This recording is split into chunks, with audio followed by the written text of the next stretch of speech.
today's topic is 1.6, and we're going to be talking about solving absolute value inequalities.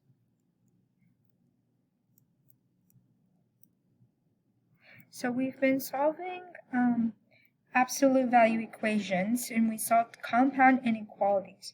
So now we're basically taking the absolute value equations, and instead of an equation, we're going to make it an inequality.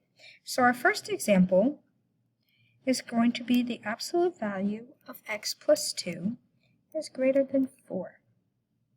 Okay? So remember, the first thing we want to make sure is that our absolute value is by itself. So that is the only thing on that side. So it's just the absolute value of some quantity or some expression. So that means we have to write our two cases. So our first case is x plus 2 is greater than 4. And the reason why is because you can go 4 spaces to the right. Okay? Our second case is x plus 2. But remember, when you go to the left, that's negative 4. So it's kind of like you're multiplying this equation, the 4, by negative 1. So when you do that, the inequality also has to flip. So make sure that this inequality is flipped and this is a negative 4. Okay, now we're just going to solve it, our one-step problem. We're trying to get x by itself. So instead of adding 2, we're going to subtract 2. What we do to one side, we have to do to the other. And so x, 2 minus 2 is 0, so I don't need to write 0 because it's just x. 4 minus 2 is 2. We're going to do the same thing over here. We're going to subtract 2 from both sides. So x, 2 minus 2 is 0. Negative 4 minus 2 is negative 6. Because these are both negatives, I can add them together and make negative 6. So now I'm going to go ahead and graph it. Sorry. So I'm going to draw my number line. What two numbers do I care about? These two numbers. Which one is smaller? 2 or negative 6? Negative 6, excellent. So that means 2 goes on the right. So now let's first look at x is greater than 2. Open circle, because there's no line underneath. And since x, the variable, is on the left, we can use our arrow method. So if I make this an arrow, but it's pointing to the right, so I'm going to shade to the right. Okay, now I'm going to do the same thing for the other side. X is less than negative 6. Open circle, because there's no line. Negative 6. And my arrow is pointing to the left, and I can use the arrow method because the variable is on the left.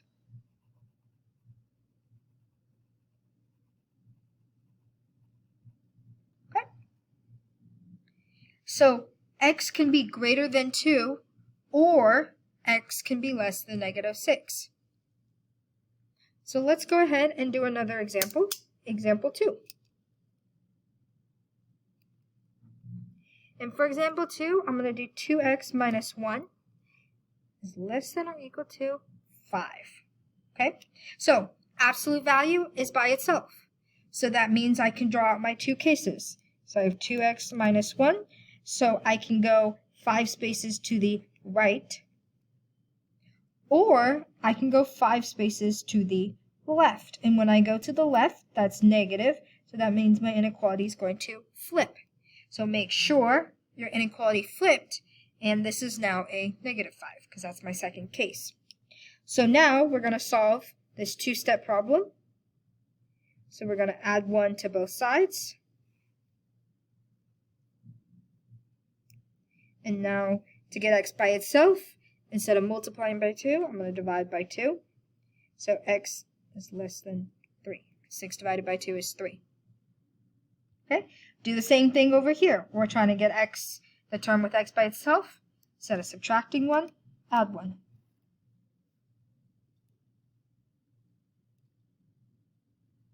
Negative 5 plus 1, be careful,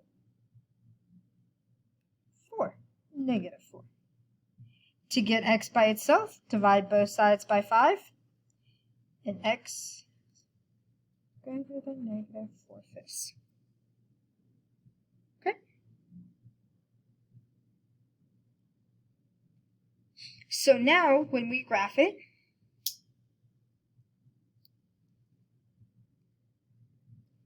we gotta be careful. So, what two numbers do I care about? These two numbers. That's what x is less than or greater than. So, which number is smaller? The negative number or the positive number? Negative. Excellent. So that means the positive number is going to go over here. Okay? So now let's look at positive 3. My symbol has a line underneath. That means it is a closed dot. Excellent. Okay? In this one, I can use my arrow method because x is on the left. So if I draw my arrow, it's pointing to the left.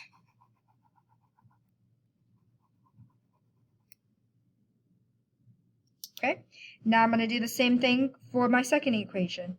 This is negative 4/5. There's a line underneath, so it is a closed dot.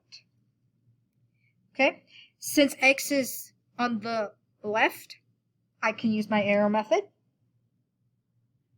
And my arrow is pointing to the right.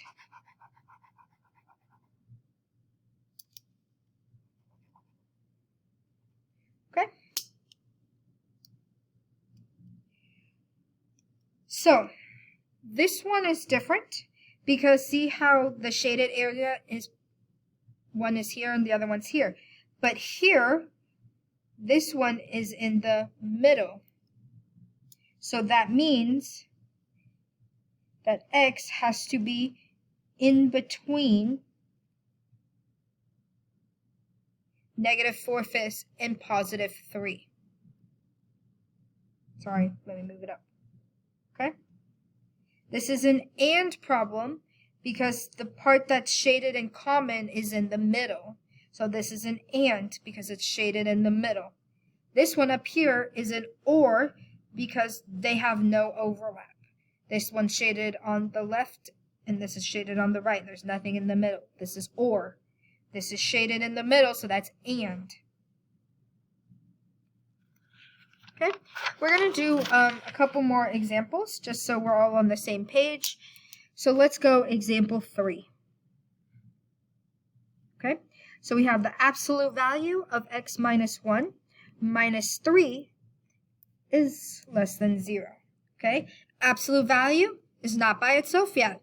We have to move whatever's outside of the absolute value, so I have to get rid of this minus 3. So add 3. Add 3. My absolute value is now by itself, so I can do my two cases. So I have x minus 1 less than 3, x minus 1 greater than negative 3. So remember, my second case is I go to the left. So if I go to the left, the sign is going to flip, and that means it's negative 3. So the sign is going to flip. Now I'm going to solve it. To get x by itself, I have to get rid of this subtracting 1, add 1. Add 1. So x is less than 3 plus 1, which is 4. Do the same thing over here. Add 1. Add 1. X is greater than negative 3 plus 1, negative 2. So let's go ahead and graph it. Let's graph this one. Well, we'll see which one we have to graph first. Before I just say we're going to graph that one first. Let's draw my number line. Let's look at my two x values. 4, negative 2. Which one is smaller? Negative 2. Which one's bigger? Positive 4. So let's look at positive 4 first since it's the first one. So positive 4, no line underneath, open circle. My variable or my x is on the left, so I can use my arrow method. So I want less than.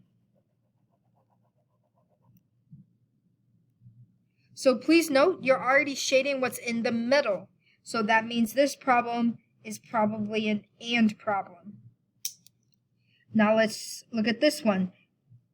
X is on the left, so I can use my arrow method again. Negative 2, open, because there's no line there. And I'm shading to the right because my arrow is pointing to the right. So what do you notice? This is an and because we shaded in between. So it's and. So if you rewrite it, we have -2 less than x, which is less than 4. Okay?